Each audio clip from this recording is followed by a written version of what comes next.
سج گئی دوستو بزم نوری، ہم دلوں کو سجائے ہوئے ہیں۔ آج موسم آج موسم ہے کتنا سہانا، میرے سرکار آئے ہوئے ہیں۔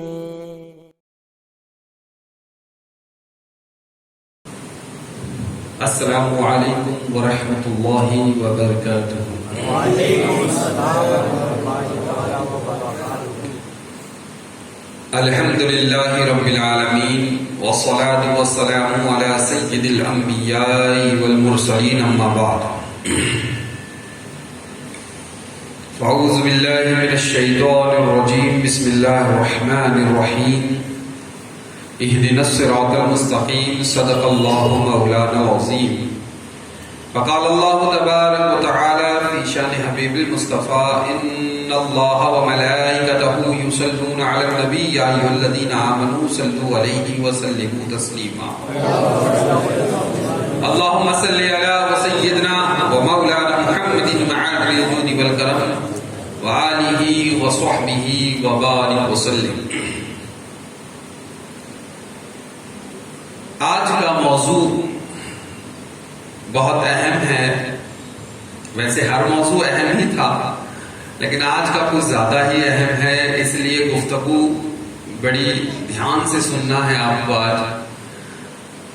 اور ویسے انشاءاللہ العزیز اس موضوع پر آپ نے اس سے پہلے مجھے چیدہ ہر تقریر میں سنا ہی ہوگا، لیکن آج اس پر ہمیں مستقل بیان کرنا ہے۔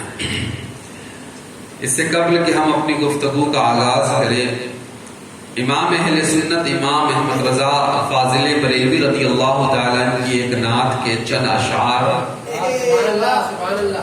سماعت کر لے، اور انشاءاللہ العزیز اس نعت کو سننے کے بعد سب چارج ہو جائیں گے۔ حضرت فرماتے ہیں وصف رخ ان کا کیا کرتے ہیں، رخ یعنی چہرہ، اور وصف کہتے ہیں تعریف کو۔ وصف رخ ان کا کیا کرتے ہیں، شرح والشمس ضحا کرتے ہیں، شرح والشمس والضحا کرتے ہیں۔ اور فرماتے ہیں ان کی ہم مدح و ثنا کرتے ہیں جن کو محمود کہا کرتے ہیں۔ فرماتے ہیں تو ہے خورشید رسالت پیارے، چھپ گئے تیری ضیا میں تارے۔ اب اس کے معنی سمجھے؟ جب سورج ڈوبتا ہے تو ستارے نمودار ہوتے ہیں، چاند بھی جگمگا اٹھتا ہے، لیکن جیسے ہی سورج طلوع ہوتا ہے صبح تو تارے اب نظر نہیں آتے، ہوتے ہیں اپنی جگہ پر لیکن نظر نہیں آتے۔ حضور کے پہلے انبیاء آئے چمکے، ٹھیک ہے، لیکن اب حضور خاتم النبیین بن کے آئے تو اب سکہ صرف حضور کا چلے گا، شریعت صرف حضور کی چلے گی۔ اسی کو اعلیٰ فرماتے تو وہ خورشید، تو ہے وہ خورشید رسالت پیارے، چھپ گئے تیری ضیا میں تارے۔ یا رسول اللہ آپ کی روشنی چھائی، اب کوئی نہیں، اب صرف رسول اللہ ہے۔ فرماتے ہیں انبیاء اور بھی ہے مہاپارے، انبیاء اور بھی ہے مہاپارے، تجھی سے نور لیا کرتے ہیں، تجھی سے نور لیا کرتے ہیں۔ اور